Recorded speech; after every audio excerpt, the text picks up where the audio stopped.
Alright, folks, we're back. We're pitching the Wispy Woods game. Yes, Wispy Woods Tower Defense. Yes! Well, Wispy Woods is the protagonist, guarding, like, I don't know, like, bananas or some shit. He's just trying to survive, man. Just not get killed by the curb. Yeah.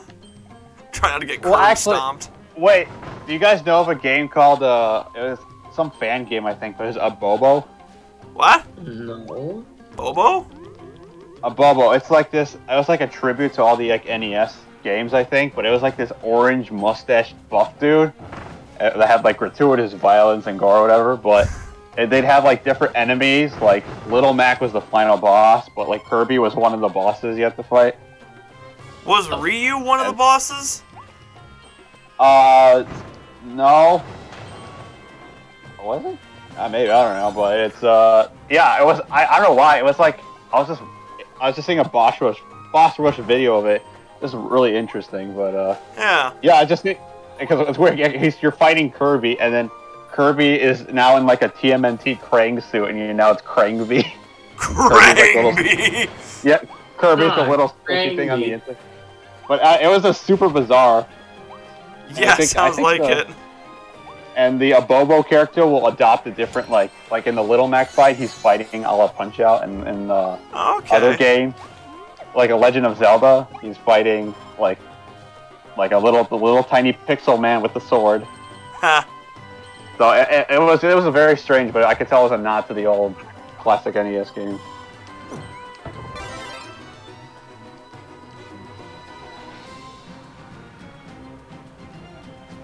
Okay. So if you guys could have any, like, forgotten Nintendo franchise come back, what would it be? F-Zero. It's a good one. I'd probably pick Punch-Out. I'd only want Punch-Out back if they're willing to go unhinged with their racism again. Yeah, but they have to include a Japanese guy, otherwise it's not cool. Oh, yeah. Yeah. You know, I suppose I didn't really have, like, a strong connection to older stuff. I just want them to make a Paper Mario back with the original 2 formulas. That's fair. It's not a big ask. It's really not. Oh, actually, you know what? Hold on. I changed my answer from F-Zero to, shoot, what was it? Coliseum? Ah. Yeah. Oh, Pokemon Coliseum? Absolutely. Yeah. There we go. That's up there with Paper Mario. A mainline Pokemon game in the style of Coliseum. With only double battles? I was thinking more the Shadow Pokemon catching thing. Ah, okay. But you know what? Also that. You know Maybe what? have it, like, be an option, you know? You, like, choose to only do double battles or only do single battles? No, you know what? A Pokemon game where you're only doing triple battle. That would be chaotic, considering half your team's on the field at once. Okay, but it would be dope. It would be pretty dope. Cause listen, whatever the region's starter Pokemon are, you start with all 3 of them. I dig it. And then everything is triple battles from there. Nuzlocke would be the worst thing ever. Earthquake would, like, take out half your team. Well, they have double battle roll. Those kinds of moves only work if the center Pokemon is using them. Really? The ones on the sides, it only hits the 2 Pokemon that are closest. Huh. Yeah. So Earthquake doesn't hit, like, the far corner Pokemon. Okay. Triple battle. No, here's what I want. I want either that, where it's like a no holds barred. You're fighting. You're a criminal fighting like dark Pokemon, or I want a normal game, but the evil guys are the gym leaders in the Elite Four, and you're trying to they're like controlling everything, and they're like being oppressive, and you gotta stop them. Okay, I dig it. That was the premise to the Pokemon manga adventures. Where the Elite Four and gym leaders were all part of Team Rocket or whatever. Yes. I actually did not. I read it. I didn't even know that. Yes, I mean, it was awesome, dude. That was the same one that's Charmander sliced in Arbok in half. I mean, it was. That's exactly what I was thinking of. Yeah, and the Psyduck got his head melted. Uh huh. I was like, yeah. No. Yeah. Yeah, but on the subject of like an all double battle game, I like double battles. I think they provide for some interesting strategies. Because Pokemon has a bunch of different moves that are supposed to work in that format that we just like don't use in single player games. It would change how you build basically every Pokemon. Yeah. Yeah. It'd make flying types and ground types very useful. You know what? Actually, and instead of having like gimmicks like, you know, the next Mega Evolution or whatever, they should really just do that. Or just, just a very simple gimmick of battle style. Or just bring back Mega Evolution and do that. Yeah, you know what? That's fair. I do miss Mega Evolution. I thought it was kind of silly when it was out and overpowered, but now I just like, I feel like it should be a staple in Pokemon. I feel like Mega Evolution should have been the one permanent change to the franchise, you know? Yeah. Yeah. I was thinking bad, but like, but why would you want it back? It hurts the Pokemon. I was like, you did that. This is your fault. I'll be right back. Because I like the regional variant and everything, but it doesn't. It can only do so much because it doesn't increase their stats. You know what? Legend. Game Freak has already done regional variants of all the Pokemon, so the only thing that's left is to do regional variants of those regional variants. I mean, we kind of already have that, because we have both Alolan Meowth and Galarian Meowth. Yeah. How many different Meowths are there? That's just it. We don't know. There could be tons. It's like Scarlet and Violet is happy to announce that the entire system is going to be just rotation battles and nothing else. And it's only going to use Meowth. Your starter is Meowth. The gyms use Meowth. That's just it. That's what Sprigatito is. It's a new Meowth. Look closer. Remember when I love the memes that are coming out with like the Sprigatitos, like it wants food, so it's like standing up on its legs to get them, and they're just like, stay down. So, like, no! I love that. No, but is it just me? I haven't found a game that's like, well, I guess, you know, like Awaken, like it's the same franchise, beloved franchise you love, but it hasn't given me anything fresh or new. What do you mean? Like say Pokemon, or shoot, I'm trying to think of like I wouldn't say like Kirby, for example. Like, this is good. This is really good. This is maybe I might pick up Star Allies when if that ever goes on sale. I mean, there's a lot of sales for it. Yeah, because apparently it's not very good. It's fine. I think before it was like, you know, before all the characters, I'm like, yeah, it doesn't really feel like you're getting your buck's worth. But I mean, but now with all of them, you got your regular run, you got your super hard version. Yeah. Oh wow, I got all the Waddle Dees in this level. Nice. Huh, neat. You are all my employees. You live to serve me. My minions. Oh, actually, yeah, Kirby is actually building a society for these Waddle Dees. He's giving them jobs and everything. Oh yeah. He's giving them infrastructure and. Kirby is the best communist leader. Now, except Kirby has created a capitalist society. You have to pay to upgrade your abilities. You do. Which, I'm a little frustrated that you have to actually go out and find the blueprints. Yeah, you can't sort of just upgrade the one you want right off the bat. Yeah. Well, Eric, if you're building your own Kirby Kingdom, you got to put in some of the work. Yeah, but I feel like there should be an option to, like... just pay to, like, not pay real money, but, like... pay the, you know... pay some coins, and then you send out some guys to go grab it for you, you know? I guess they do that so you're not just blasting through the game with, like, the most busted abilities. Yeah.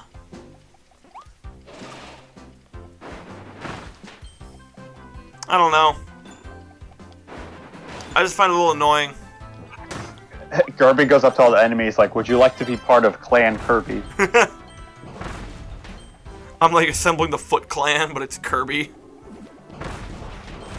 Kirby's like, I shall call it the Cool Kirby Clan. Spelled with all K's. Yes. Oh yeah, it was so cool. I recently saw a bunch of Moon Knight cosplayers in the woods. Man, I love the South. Hey, I love Moon Knight too. Want to join our Moon Knight fan club? They had a gag like that in Cyanide and Happiness, where there was a guy who was called the White Knight. And yes. Oh yeah, I love that one. Yes, I know what you're talking about.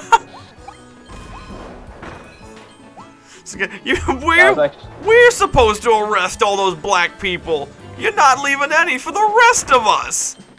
That's racist. What I love is like, you're arresting what? And he's pouring creamer into his coffee until it's completely all white. It's all creamer. Criminals? Oh, that was like, again, I haven't seen a lot of Cyanide and Happiness recent ones. It's like been as funny as the ones they used to took out, but that was a treat. I liked the one where it's like pull my finger, but instead he pushes it and the whole office gets sucked into his butt. It must be a Thursday. I like step on a crack and you break your mother's back. Oh yeah. Step on a line and... Stop playing. For the love of God, please stop playing. Step on a line and you break your father's spine. Oh, it's the neighbor. But then the son walks out and steps on a line and the father breaks his spine. It's so good. It is. That was actually, there was a part, as a kid, I like legitimately like, there was a part of me that thought like, what if like every time I stepped on a crack, like, and I felt like every time I accidentally did, I was like, oh my god, am I like vindictive against my parents or something? Right. I love kid superstitions. Oh yeah. You know, funny enough, when you talk about John Mulaney, he'd had a bit where he was talking about how he thought quicksand was going to be a way bigger issue than it ended up being. Oh yeah. Because like in every single cartoon, it's always like fucking like quicksand is everywhere. But in real life, you never hear like, hey, stay off of the I-83. There's some quicksand there. Mm-hmm. Because quicksand, you step on it, it's like, yeah, you know, if you're sinking, but it's like super slow, and it's only if you're moving a lot. Yeah. But in the cartoons, it's like you're immediately like chest deep into it. Yeah, like before you even notice. Throw me a vine. Seriously. Another one that I thought was gonna be a way bigger issue than it ended up being. What was it? Fire. You know, with how many fire safety videos we had to watch as kids, I thought like I was gonna be on fire like every day of my life.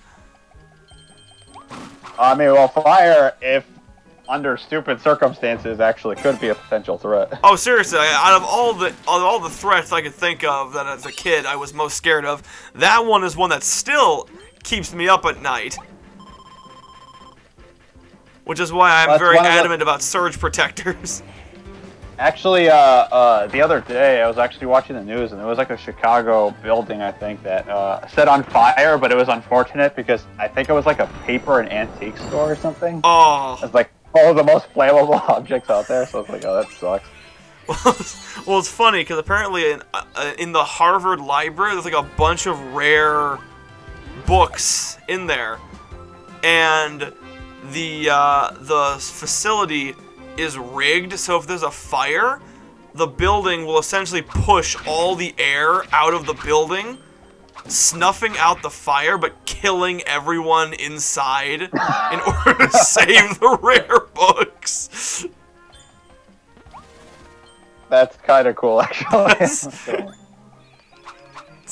like if the Library of they learned from the Library of Alexandria, it's like, no, we're not fucking around with this. Hey, they got their priorities straight. You guys won't live on, but history will. What was that thing where it's like if there was a nuclear explosion at a certain distance, all the frozen foods are going to be cooked to the perfect temperature? Ah, yes, the tasty radius. I've heard of it. Yeah. Just make sure you're within the tasty radius. I like so someone was talking about Vanta Black. So do you know what Vanta Black is? Yeah, the blackest black. Yeah, the one that's owned by Anish Kapoor, but that's a story for a different day. So, someone was talking about like, wouldn't it be so cool to have that at the bottom of a pool, so you could just swim over the void? And someone like nightmare fuel. What? That sounds like nightmare fuel to me. It does. However, the problem with that is first of all, Vanta Black goes up to like 300 degrees in like 2 seconds because of how dark it is. So, if you were in that... it would be a boiling pot. It would be like boiled alive. And then the other problem being that the chlorine would cause like a noxious gas fumes. Oh, the way it reacts with the Vanta Black? Well, because it's being like because it's chlorine, it would go literally from it would go directly into gas. So it would be chlorine gas, which would then suffocate everything. And then because of the extremely fast heat transfer, it would this is the part where it starts getting iffy for me, because it's like it was saying like the way that the chlorine would bond to the hydrogen would cause a nuclear explosion. Okay, alright. And then they start going into zombies. I'm like, okay, now I think you're making shit up. I guess I can take away from that Vanta Black pools are a bad idea. Yeah, I can get up to the chlorine creating a toxic cloud. Past that, I'm like, okay, now you're starting to get into sci-fi. Oh, there was this dumb joke where it shows a guy exploding, and it shows a nuclear physicist when the court divides their assets. I saw one with like, so you guys know the story of King Solomon, right? Yeah. Solomon Grundy, born on a Monday. Yeah, you know. No, the king with King the two women who were like fighting over a baby, so he's like, divide the baby in half. And, oh yes, cut the baby in half. Yes. And so someone did that same premise, but with a, it's like, this atom is mine. No, it's mine. King Solomon, how will we fix this? And then it just cuts to like a nuclear explosion. That's a Cyanide and Happiness skit, isn't it? Or it's like I don't think so. No, yeah, the comic I'm talking, it might be, but the comic I'm talking about isn't them. Oh yeah, yeah, but it's like, I think there was one where everything was half off, and he's just I love splitting everything in half, and even these atoms, there is no limit to my power. I cut them, and then there's like an explosion. Then boom! Yeah, gotta love it. But the way atoms are depicted in science books, it makes me, it looks like a little marble. I do want to like do one of those hot knife challenges. Well, I like the what's it called? Oh, have you guys heard? There's like a thing with physics where, because there's like a tiny amount of space between molecules and particles. So if you were to like slap a table, there was like a 1 in like 1 billion to the 18th power chance that your hand and the table, all the molecules would miss each other, and so you just phase through the table. The Flash. Yeah, right. And with that, we are quite out of time, so we will have to have our molecule here. We're going to have our molecules pass through each other next time. Why did that sound weird? Is that a euphemism? That sounds like a euphemism. I just made that up. Cut the feed. Cut the feed. End it. Trend it, send it, then end it. I can feel my molecules. Ah!